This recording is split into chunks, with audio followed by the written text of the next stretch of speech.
Fikri Putra Maulana. Di sini saya akan membahas tentang ocean habit.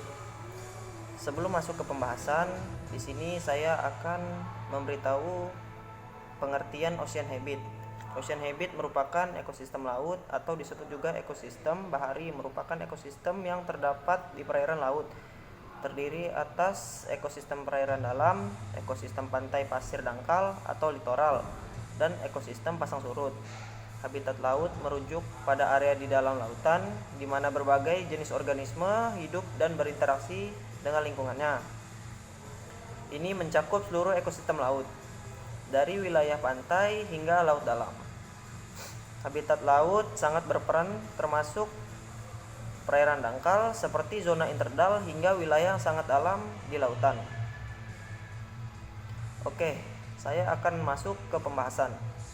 Pembahasan saya yang pertama terumbu karang, yang kedua mangrove, yang ketiga laut dalam, yang keempat estuari, dan yang kelima rumput laut.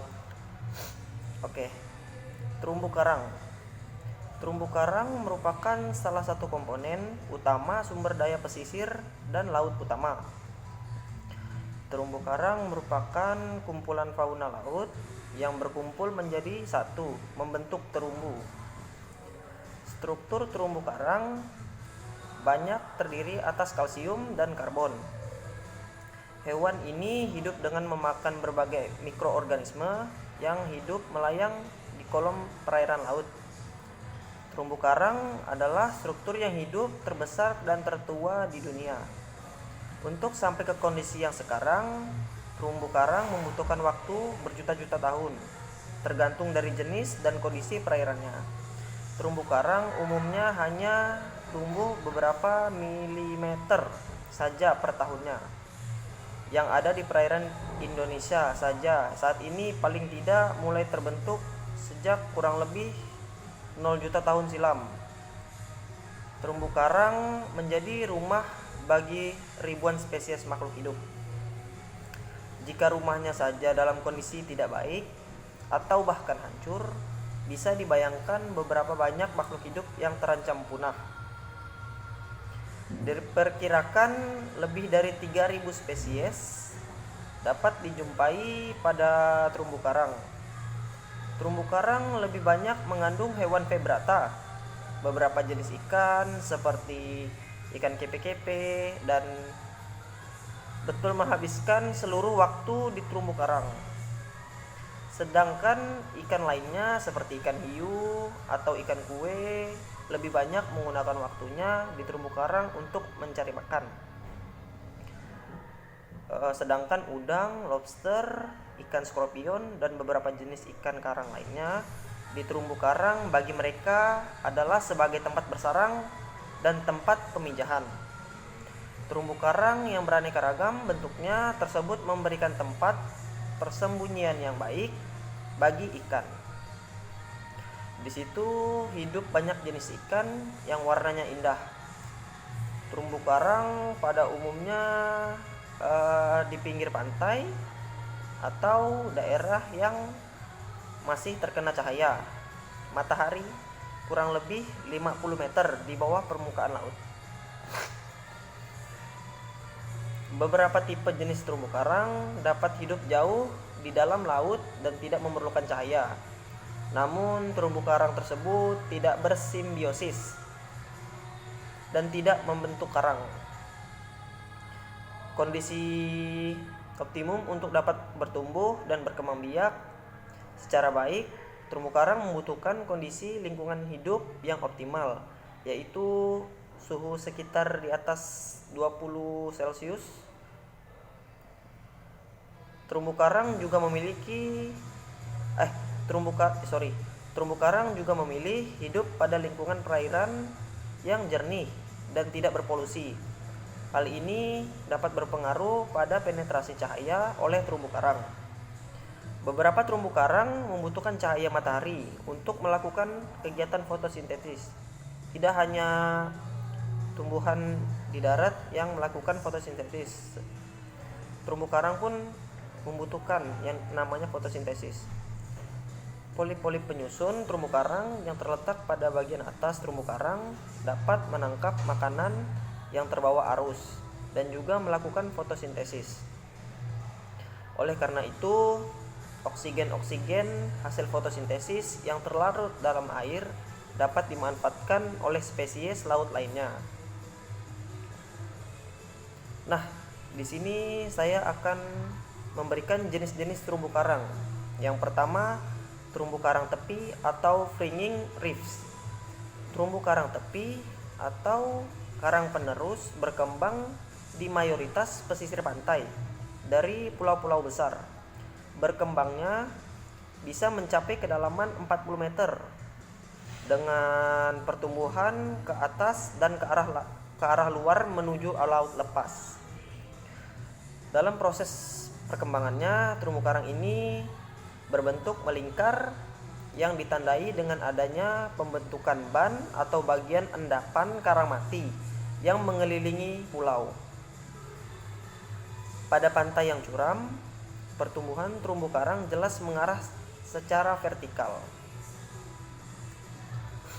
Yang kedua, terumbu karang penghalang atau barrier reefs. Terumbu karang ini terletak pada jarak yang relatif jauh dari pulau, sekitar 0,52 km ke arah laut lepas dengan dibatasi oleh perairan kedalaman hingga 75 meter. Terkadang membentuk lagon atau kolom air atau celah perairan yang lebar mencapai puluhan kilometer. Umumnya karang penghalang tumbuh di sekitar pulau sangat besar atau benua dan membentuk gugusan pulau karang yang terputus-putus. Dan yang ketiga, terumbu karang cincin atau atolls. Terumbu karang yang berbentuk cincin yang mengelilingi batas dari pulau-pulau vulkanik yang tenggelam hingga tidak dapat perbatasan dengan daratan. Menurut Darwin, terumbu karang cincin merupakan proses lanjutan dari terumbu karang penghalang dengan kedalaman rata-rata 45 meter. Dan yang keempat, terumbu karang datar atau gosong terumbu atau dalam bahasa Inggris patch reef. Gosong terumbu atau patch reef terkadang disebut juga sebagai pulau datar atau flat island. Terumbu ini tumbuh dari bawah ke atas sampai ke permukaan dan dalam kurun waktu geologis membantu pembentukan pulau datar. Oke, di sini saya akan masuk ke fungsi-fungsi terumbu karang. Yang pertama, pelindung ekosistem pantai. Terumbu karang akan menahan dan memecah energi gelombang sehingga mencegah terjadinya abrasi dan kerusakan di sekitarnya. Yang kedua, terumbu karang sebagai penghasil oksigen. Terumbu karang memiliki kemampuan untuk memproduksi oksigen sama seperti fungsi hutan di daratan, sehingga menjadi habitat yang nyaman bagi biota laut. Yang ketiga, terumbu karang menjadi rumah bagi banyak jenis makhluk hidup. Terumbu karang menjadi tempat bagi hewan dan tanaman yang berkumpul untuk mencari makan, berkembang biak, membesarkan anaknya, dan berlindung. Bagi manusia, ini artinya terumbu karang mempunyai potensial perikanan yang sangat besar, baik untuk sumber makanan maupun mata pencarian mereka.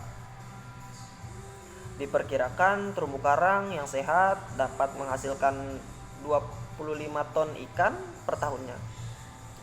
Sekitar 300 juta orang di dunia menggantungkan nafkahnya pada terumbu karang.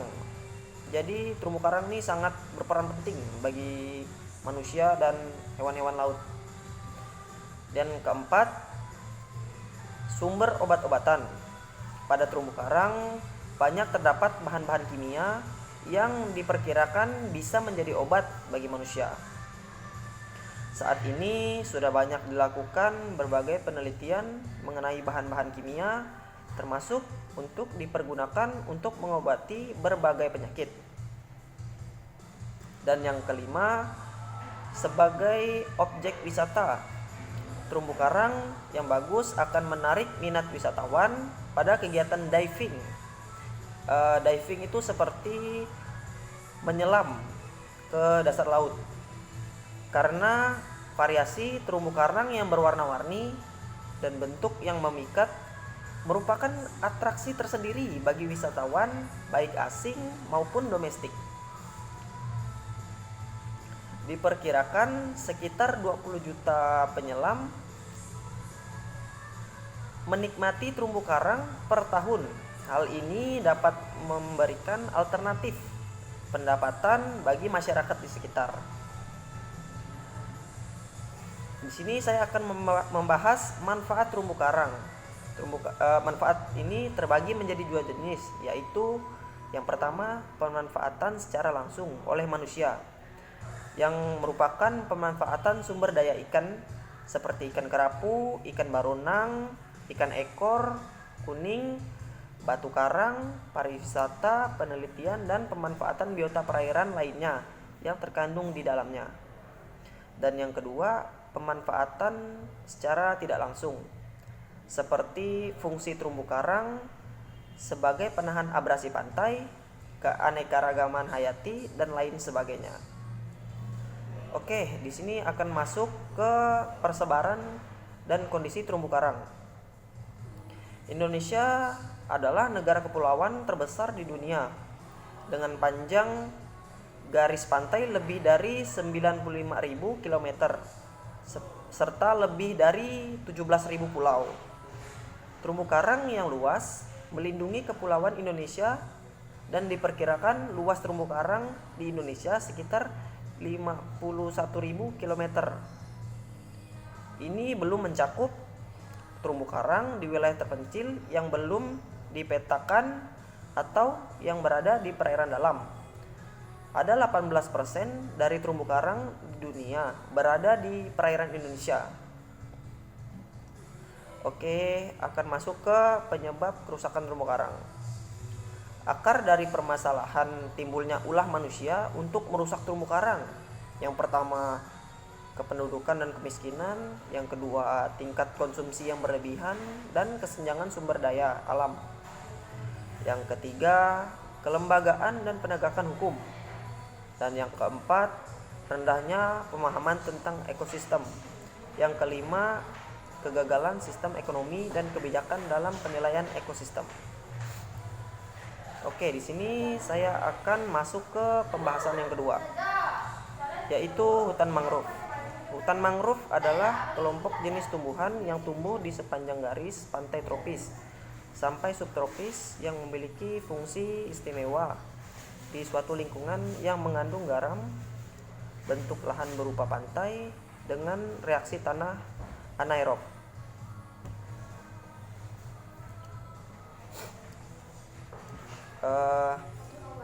Daerah interdal adalah wilayah di bawah pengaruh pasang surut sepanjang garis pantai seperti laguna, estuarin, pantai, dan riverbanks. Mangrove merupakan ekosistem yang spesifik karena pada umumnya hanya dijumpai pada pantai yang berombak, relatif kecil atau bahkan terlindung dari ombak. Di sepanjang delta dan estuarin yang dipengaruhi oleh masuknya air dan lumpur dari daratan. Oke, lanjut ke pembahasan laut dalam. Dasar laut dalam adalah pembagian terbawah dari permukaan laut. Bentuk dasar laut mirip dengan di daratan. Isi dari dasar laut diketahui melalui eksplorasi dan survei hidrografi. Di dalam dasar laut terdapat terumbu karang, padang lamun, dan tambang yang bervariasi. Konfigurasi dasar laut menggunakan peta batimetri. Kajian mengenai dasar laut menjadi bagian dari oceanografi. Oke, pembahasan selanjutnya yaitu estuari. Estuari merupakan suatu habitat yang bersifat unik karena merupakan tempat pertemuan antara perairan laut dan perairan darat. Adanya aliran air tawar yang terus-menerus dari hulu sungai dan adanya proses gerakan air akibat arus pasang surut yang mengangkat mineral-mineral, bahan organik, dan sedimen merupakan bahan dasar yang dapat menunjang produktivitas perairan di wilayah estuari yang melebihi produktivitas laut lepas dan perairan air tawar. Hal ini mengakibatkan estuari mempunyai peran ekologis penting karena sebagai sumber zat hara dan bahan organik yang diangkut lewat sirkulasi pasang surut, penyedia habitat bagi sejumlah jenis hewan yang bergantung pada estuari sebagai tempat berlindung dan tempat mencari makan, dan sebagai tempat untuk bereproduksi. Oke, pembahasan saya yang terakhir yaitu rumput laut. Seaweed atau rumput laut secara ilmiah dikenal dengan istilah algae atau ranggang. Rumput laut merupakan tumbuhan berklorofil dan digolongkan sebagai tanaman tingkat rendah yang tidak memiliki akar, batang maupun daun sejati, melainkan hanya berupa batang yang disebut thallus. Beragamnya kandungan dan manfaat pada rumput laut menjadikan komoditas ini menjadi nilai ekonomi tinggi. Selain untuk dikonsumsi, rumput laut secara luas dimanfaatkan di industri farmasi, pertanian, tekstil, maupun food processing. Lebih dari 50 negara di dunia, beragamnya kandungan dan manfaat pada rumput laut menjadikan komoditas ini memiliki nilai ekonomi yang sangat tinggi. Selain untuk dikonsumsi, rumput laut secara luas dimanfaatkan di industri farmasi.